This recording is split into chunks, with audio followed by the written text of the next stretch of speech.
उमर दे प्यार भारी भ जत बैस जाने कुर्सी के कोनो माथा दुखाई छे। आगा कहियो। राम जी से पूछे मिथिला के नारी बता दब कह दियो लोगवा देत काहे गारी बता दब बुआ लोगवा देत काहे गारी बता दब बुआ राम जी से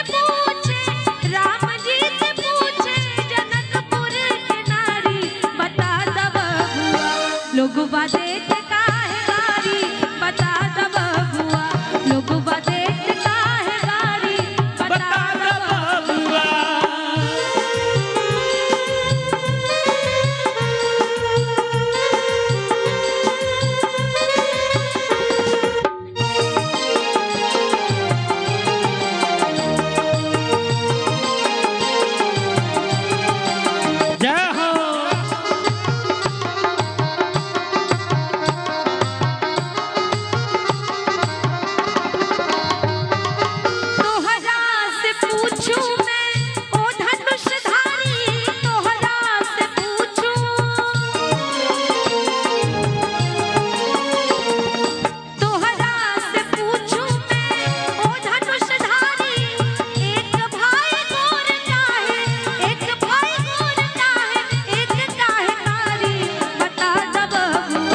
लोगवा देत काहे गारी बता दब बुआ लोगवा देत काहे गारी बता दब बुआ।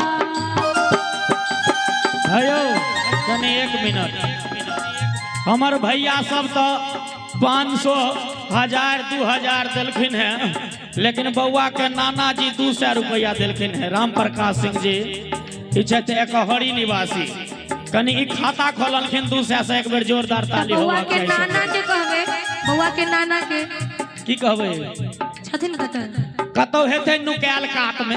हां की बूढ़ाल दाढ़ी गजबे बाबा के ए आये रुकू रंग कायल छथिन कनी एमहर तकियो ना यो समय हम किछ भ सकै छी ओना हम नहीं आया नागेंद्र जी समय देता हमरा सबके टीम के ऑर्गेनाइजर छथिन। दाढ़ी मोछ रंग कायल छथिन दाढ़ी मोछ कटा लेने ओना एगो बात बुझ लियो हम अहाँ के बता दी कि दाढ़ी मोछ एहन चीज छै जे सब नहीं रखे छै, जे रखे छै सेहा बुझै छै। ओना देख लेबै अहाँ कृष्ण जी के कहियो मोछ देखने रहिए हैं यो हाँ कहियो ने देखने रहिए नहीं ने मोछ नहीं रहे कृष्ण जी के।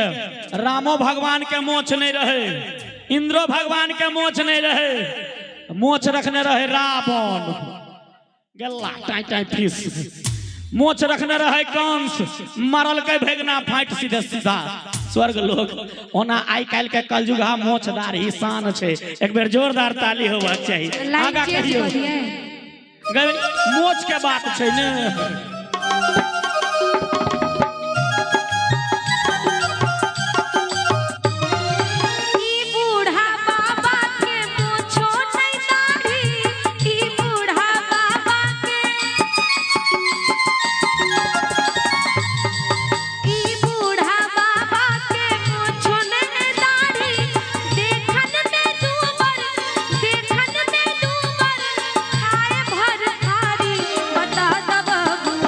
लोगवा देत